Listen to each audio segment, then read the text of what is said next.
23rd day of February 2023, there will be sit at home. Simon Ekpa, the controversial spokesperson of the indigenous people of Biafra, on Monday, February 13, 2023, announced days and dates for the supposed lockdown and curfew in Biafra land during the upcoming presidential election in Nigeria.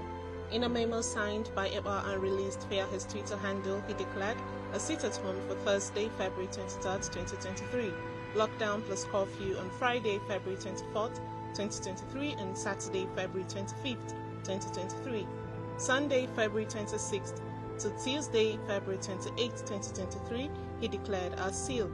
He added that the dates are subject to review. Meanwhile, a former chieftain of the defunct National Democratic Coalition, Ralph Obioha, has asked the people of Southeast Nigeria to ignore any calls asking them to boycott the 2023 general elections.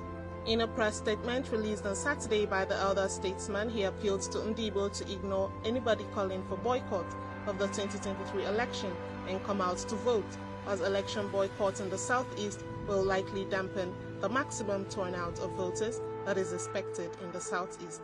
The statement, which reads in part, said, Igbo elder statesmen are solidly behind Obi, not merely because he is Igbo, but because he unarguably possesses the high character and fitness to be a president. I wish to address the rising fear that the Igbo vote might be suppressed by the rhetoric on election boycott emanating from a disaffected high-ranking member of IPOB based overseas. I use the word disaffected because it is my understanding that a mainstream IPOB led by Mazi Nnamdi Kanu is openly opposed to any election boycott. The statement also urged the Muhammadu Buhari government to release the detained leader of the indigenous people of Biafra, Nnamdi Kanu, before the election, not only because he deserves his freedom, but also because his release will obliterate the only justification offered by those that are calling for an election boycott. Responding to the statement by Chief Obioha, Ekpa, in a statement released on Monday, said the Biafra people are not calling for election boycott. Rather, they are stopping Nigeria from conducting election in Biafra land.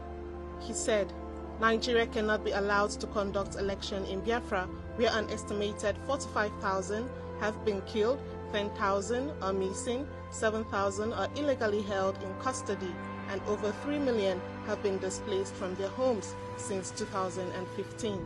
While he calls himself a chief and claims to have the interest of Ndigbo people, we are poles apart.